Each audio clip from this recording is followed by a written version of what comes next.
dapat sekian. Di tempat lain saya sampaikan gitu. Ada karakter yang kekurangan anggaran lah. Aha. Lah, itu di desa sana itu gini. Ngamuk, Mas. Loh, ora sudi aku dikon dadi tukang parkir gitu-gitu. Ini beda-beda ya? Karang Taruna kok carane golek gawean kok ngono gitu-gitu. Jadi Salam Pancasila. salam Pancasila. Kembali lagi dalam The Didi Show. Malam ini kita kedatangan tamu yang sangat super spesial. Karena beliau adalah Bapak Budi Cahyono. Beliau adalah seorang ketua Karang Taruna Jawa Tengah. Dan juga beliau saat ini adalah anggota DPRD Provinsi Jawa Tengah Komisi D. Nggih. Leres dia? Leres. Nah, tapi yang menarik di sini bukan masalah jabatan beliau sekarang, bagaimana beliau meraih jabatan ini. Luar biasa. Kalau nggak salah dengar, nggak salah ingat, dengan modal 3,5 juta rupiah tahun 2019. Iya. Begitu ya Mas BT ya? Oh, panggilannya Mas BT nih. Siap, silakan Mas. Apakah kemenangan jenengan itu sesudah menjadi ketua Karang Taruna dulu atau sebelum menjadi ketua Karang Taruna? Sebelum. Sebelum? Jadi, ya, saya diminta menjadi ketua Karang Taruna Provinsi sesudah menjabat menjadi. Oh, sesudah anggota menjabat. dewan. Oke. Iya. Itu perjuangannya gimana Mas? Perjuangan Karang Tarunanya atau Perjuangan jadi anggota Oh, DPR. jadi anggota. Ini kan paling Iya. sedikit di seluruh dunia. Oh. Sebenarnya gini kan apa ya? Kalau dalam kontestasi pileg itu kan Ya. pemenangnya banyak, Mas. Ya. Artinya bukan juara tunggal gitu loh. Ya. Jadi misalnya ada 10 kursi di situ ya. Kita ada 10 pemenang gitu. Ya. Jadi tidak pemenang tunggal. Jadi nyari suaranya juga enggak sebegitu. Tapi dengan Dasarnya. modal yang sangat luar biasa sedikit itu kan. Pun suara saya biasa. juga tidak sebanyak itu. Oh. Iya, ya memang backbone-nya kan Ya. kita kan punya backbone lah, Ya. dukungan suara inti kan. Intinya kan dari teman-teman, saudara-saudara, saudaranya teman, temannya saudara, udah itu aja. Tapi Mas BT ini asli Semarang. Asli Semarang. Oh. Dan saya berani nyalek juga karena Karena dapilnya Kota Semarang. Ya, dulu kan sebelum 2019 itu Kota Semarang, Kabupaten Semarang, Kendal, Salatiga jadi Oke. satu dapil. Mulai 2019 itu Kota Semarang sendirian. Lah apa bisa milih toh Mas kalau di partai politik? Bisa Milih. Saya Milih. mau milih dapilnya ini gitu. enggak, ya Oh. apa ya, itu keputusan partai, pimpinan partai. Oke. Cuman memang saya mengajukan diri untuk di dapil ini. Dan Oh. tentunya pimpinan partai pun akan melihat juga. Ya. Waktu itu mungkin Pak Bambang Pacul ya, Ya. melihat juga potensinya jenengan bisa Ya. jadi atau enggak gitu kan. Ya. Karena untuk meraih suara juga. Saya juga bukan pilihan nomor 1. Jadi Oh. pilihan tentu saja ada apa ya, ranking lah. Ya. Pilihan terbaik tentu saja di nomor-nomor Oke. atas kan. Jadi saya di nomor tengah lah waktu itu. Ketika Mas BT ini menentukan, memastikan bahwa iki loh, aku tak mlebune PDI Perjuangan. Iya. Kenapa alasannya Mas? Itu apa ya? Jadi Atau karena sebelumnya dulu- kan aktif di kampus gitu saya. Padahal- GMNI mesti iki, ya toh? lambangnya mirip gitu. Jadi sama-sama bandengnya lah. Kalau Ya. bicara historis sebenarnya dulu kan sama, akarnya kan di PNI. PDI Ya. Perjuangan juga punya akar di PNI gitu kan. Sebelum fusi kan ada PNI di situ dalam fusinya. Terus kemudian GMN itu juga dulu di PNI juga. Seasas begitu, dengan Partai Nasional Indonesia. Kalau kita bicara Orde Lama begitu. Tracknya ditarik ke sana gitu. Oke. Jadi karena dulunya di GMN ini jadi ya lebih nyaman lah. Ya. Karena secara historis kita punya. Tapi ketika sudah mulai bergabung menemukan bahwa ini loh Ye. tempat yang nyaman, Ye. sesuai dengan ideologis Ye. jenengan, Ye. sehingga jenengan semakin mantap. Betul. Lah memutuskan untuk menjadi anggota dewan itu kan tidak main-main itu Mas Iya. prosesnya. Atau karena hanya dapilnya ada di Kota Semarang, saya yakin mampu. Iya, itu jadi satu faktor. Salah satunya itu. Pertama, jadi saya aktif di partai politik PD Perjuangan kan semenjak 2006. Oke. Saya baru maju itu tahun 2018 19. ya, Sorry. 19. Jadi 18 kan prosesnya gitu. Artinya itu kan butuh lebih dari 10 tahun, 12 tahun untuk memutuskan itu. Tapi saya sudah tentu saja melakukan aktivitas misalnya membantu orang-orang yang sudah ikut kontestasi sebelumnya gitu. Nah, kemudian faktor pertama itu benar bahwa Semarang itu jadi dapil tersendiri. Kemudian faktor kedua, mulai tahun 2019 itu konversi itu sistemnya lain. Ada sistem baru yang mulai 2019 itu dilakukan. Dan Ada panjenengan namanya- melihat itu Ya, sebuah celah. sebuah potensi. Sistemnya Sinlake, jadi santi lagu lah bahasa ininya. Jadi dari satu lagu itu tidak lagi berbasis ini harga kursi, bilangan pembagi pemilih itu tidak lagi dipakai. Artinya sepertinya akan ada potensi penambahan kursi di PD Perjuangan, itu sudah saya baca. Karena sistem yang dipakai ini lebih fair gitu. Saya pikir kalau dulu harga kursi itu bisa jomplang, Mas. Jadi kursi itu misalnya dikasih BPP misalnya harganya 100.000 misalnya. Nah ini ada partai yang dapat 110.000, dia dapat satu kursi. Ya. Nah sisanya 10.000. Kalau kemudian ada partai yang dapat 30.000, kursi keduanya jatuh ke yang 30.000. Padahal 30.000 dibanding 110.000 kan Nggak fair. Iya. Gitu. Jadi sistem ini kan kemudian menjadi PD Perjuangan punya kans ya, partai yang secara sistem memungkinkan dan ada celah, ada potensi sehingga Mas BT nyalon. Tapi secara finansial kan jenengan lah kan itu tidak menjadi syarat ya. Maksudnya begini, jadi menurut secara normatif kan aturannya ada ya syarat menjadi anggota Dewan Warga Negara Indonesia, bisa berbahasa Indonesia, pendidikan minimal SMA. Bagaimana tidak ada syarat harus punya duit banyak, itu enggak ada sebenarnya. Tapi kan jenengan bagaimana caranya mengajak orang-orang itu kalau nggak pakai duit? Tahun-tahun itu kan juga justru masih sebenarnya problemnya kalau harus pakai duit itu sebenarnya problem, karena by system sebenarnya itu kan terlarang gitu, melakukan money politik itu kan nggak boleh. Jadi pertanyaannya kok bisa kamu nyari suara dengan ngasih uang, itu kan sebenarnya pertanyaannya harusnya begitu. Memang yang benar ya nggak boleh ngasih uang gitu. Tapi kan untuk kegiatan-kegiatan itu kan perlu betul dana. lah, tapi kan aktivitas itu juga tentu saja dilakukan secara kolektif. Karena saya bukan memperjuangkan diri saya sendiri tentu saja. Kan ini mekanismenya yang bertanding ini adalah partai. Dalam pileg kan begitu.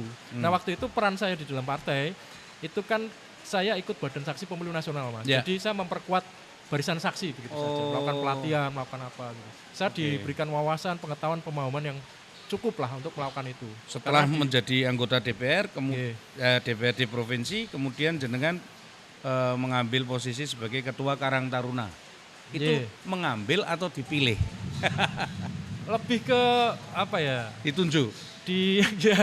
Ada dinamika lah di dalam kepengurusan Karang Taruna Jawa Tengah. Sebelumnya ketuanya itu Mas Dede Indra Permana. Itu ketua Karang Taruna Provinsi Jawa Tengah sekaligus anggota DPRD Provinsi juga. Nah, kemudian Mas Dede ini naik ke DPR RI. Begitu. Jadi dengan sendirinya kan tidak punya waktu lagi ngurusin di sini kan Jawa Tengah, karena urusannya sudah pusat sekarang gitu. Nah dilakukan pergantian, pas waktunya memang sudah seharusnya ganti waktu. Kemudian ada teman yang memandang saya, dulu rambut saya nggak putih semua gitu. Masih terlihat muda lah. Pun saya waktu itu ketika dilantik menjadi dewan, saya belum menikah. Jadi saya dianggap golongan muda lah, ini cocok jadi ketua Karang Taruna. Kemudian saya didukung lah dan dicarikan dukungan dari cabang-cabang lain gitu, dari Karang Taruna kabupaten kota lain. Kalau bicara Karang Taruna itu mestinya harusnya anggotanya luar biasa banyak loh. Ya. Karena kan setiap satu Karang Taruna, organisasi Karang Taruna itu kan setiap satu desa. Kalau Jawa Tengah ini ada 7.523 desa, harusnya jenengan punya anggota. Nah, itu desa 7.500. Bahkan lebih ya Mas ya, harusnya. Lebih. Kan kelurahan juga itu. Basisnya kelurahan atau desa. Jadi begini, Karang Taruna tuh ada ininya, ada tingkatannya, bukan tingkatan, tapi ada gradingnya. Jadi ini Karang Taruna tumbuh, Karang Taruna berkembang, Karang Taruna maju. Begitu. Jadi memang lain-lain. Tentu saja sesuai dengan corak di lingkungan. Kalau alhamdulillah di Jawa Tengah ini tidak begitu istilahnya. Di banyak tempat di Indonesia kan ada brain drain tuh Mas. Artinya generasi muda di sebuah wilayah itu bisa habis semua, terutama usia produktif. Saya sering menemukan itu seperti itu, terutama di zaman pengalaman main-main ke wilayah-wilayah di luar Jawa lah ya. Itu ada wilayah yang adanya di situ anak kecil sekali atau tua sekali karena generasi mudanya tidak punya lahan di situ untuk bekerja, tidak punya kesempatan, akhirnya merantau, akhirnya bahkan menjadi tenaga kerja migran, akhirnya jadi desa itu kosong. Nah kalau yang kayak gitu pasti Karang Taruna nggak berkembang begitu. Pasti tapi bicara tentang Karang Taruna ini kan, Karang Taruna lebih lebih populer kira-kira di tahun-tahun sebelum reformasi ya. Betul kan? Karena mungkin pendanaannya luar biasa. Atau karena anak-anak mudanya memang senang berorganisasi, tapi sekarang sudah nggak begitu karena gempuran-gempuran teknologi atau gadget. Justru itu tantangannya sekarang. Tantangannya sekarang. Nah, pun kita juga memanfaatkan itu gitu. Hari ini kami berencana ke depan, ini Karang Taruna Jawa Tengah akan mengadakan Bulan Bakti Karang Taruna. Ya. Secara nasional memang sudah ada temanya ya. Jadi terus berkarya untuk kemajuan bangsa. Cuman kita mengambil tema khusus.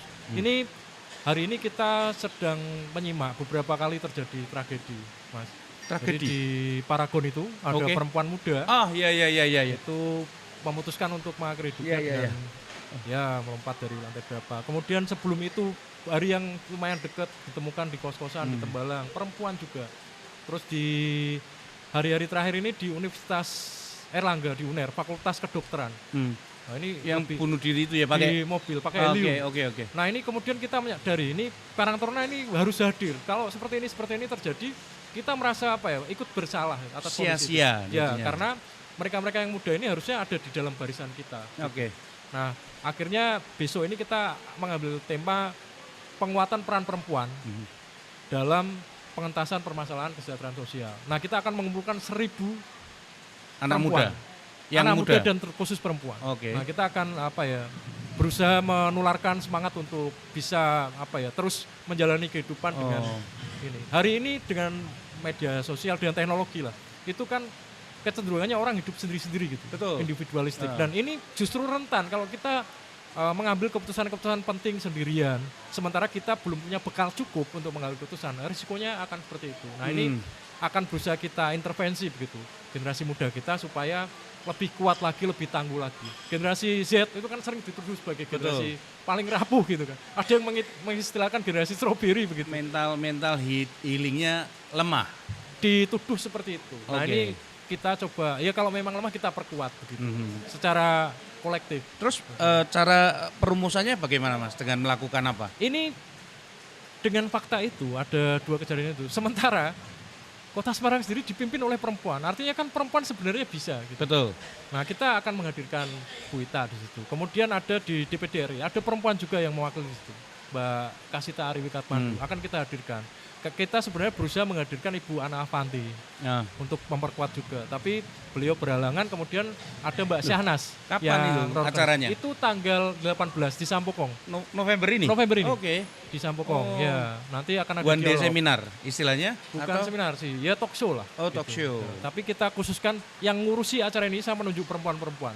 Kemudian yang diundang, saya juga mengkhususkan perempuan-perempuan untuk hadir di sana.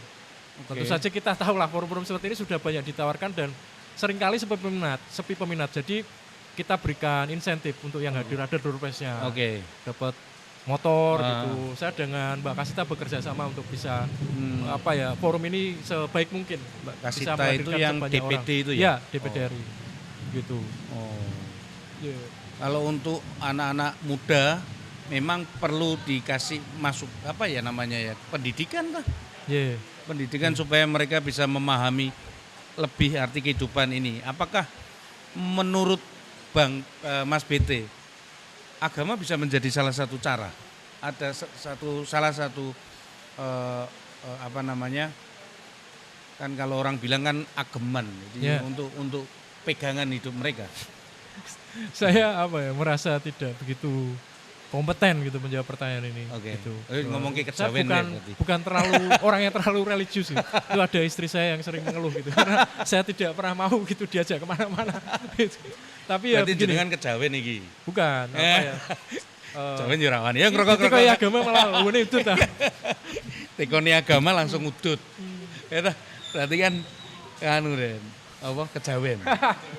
Di podcast ini kita pernah bahas tentang kejawen. Saya akan mendukung semua hal, semua upaya, semua cara, semua metode untuk menyelamatkan generasi muda ini dari kesendirian mereka menghadapi tantangan dunia.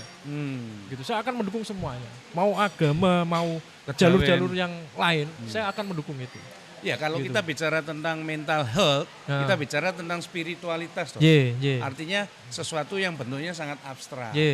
Lah, kalau di hari ini yang tersedia ya di laman-laman agama, kemudian di laman-laman spiritualitas, seperti ilmu kejawen dan lain sebagainya. Karena kalau menurut saya loh Mas BT, ilmu kejawen itu kan merupakan sebuah pitutur dari leluhur kita, leluhur tanah Jawa, sehingga bisa diterapkan bagaimana perempuan itu harus begini. Memang terlihat Tantangannya seperti halnya Tegak Lurus itu. betul. Jadi menerjemahkan kitab yang setebal itu dalam bahasa-bahasa yang Mudah sederhana dan dimengerti. mudah diterima dan mudah dimengerti begitu. Hmm. Tantangannya begitu. Kalau saya yakin ada pesan-pesan kalau jenengan mempromosikan misalnya aliran tertentu misalnya Ya. kejawen, saya tetap akan mendukung itu apapun itu untuk menyelamatkan generasi ini gitu, Ya. generasi muda. Jadi Tapi menurut tantangannya bagaimana kita menyampaikan pesan gitu supaya bisa diterima oleh mereka. Ini tantangannya saya pikir itu, Mas. berarti apakah Mas BT melihat generasi muda kita itu pada titik kritis ini hari-hari ini? Kalau saya mau bilang enggak, sementara Nyatanya fenomena ya, yang terjadi begitu. Oke. Gitu. Hari-hari ini, Ya. ini 3 orang tidak dalam waktu yang lama loh. Ini Ya. baru-baru saja. Gitu. Kalau kita mau tarik yang lama, lebih dari 3 dan kita kan tidak bicara jumlah. Artinya Mas Ya BT kan? juga melihat ini semacam kayak gunung es Ya, yang ya, dasarnya lebih besar ya, lagi mungkin ya. ya. Caranya menyelamatkan mereka tentunya dengan cara mengedukasi mereka. Mengedukasi, ngajak mereka talk show begitu Iya, ya.